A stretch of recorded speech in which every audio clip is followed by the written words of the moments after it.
ता फाइनली आ चुकल बानी एक और नया वीडियो में। तो आज के ये वीडियो में बात करे वाला बानी छपरा वाली सिवान वाली फिल्मिया के बारे में, जो यूट्यूब पर कब आवे वाला बा। तो देह पूरा जानकारी ए वीडियो में। तो वीडियो के पूरा अंत तक जरूर देखब। और अपन चैनल भोजपुरी नेशनल न्यूज के सब्सक्राइब ना कैनी हाँ तो ये चैनल के जरूर सब्सक्राइब कैली, काहे कि ये चैनल पर भोजपुरी फिल्मिया के बारे में सभी अपडेट सबसे पहले मिलत बा। ता बात करे वाला बानी छपरा वाली सिवान वाली फिल्मिया के बारे में। ता ये फिल्म के ट्रेलर बहुत ही दिन पहले ही आ चुकल बा बी4यू भोजपुरी के यूट्यूब चैनल पर।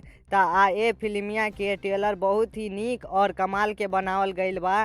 ता जे भाई लोग ना देखले बा ता जाके देख सकता बी4यू भोजपुरी के यूट्यूब चैनलवा पर।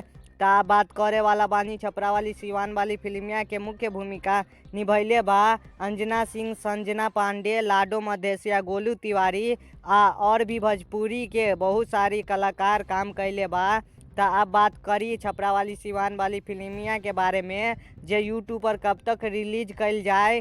ता ये फिल्मिया के यूट्यूब पर फरवरी महीना में रिलीज कैल जाए।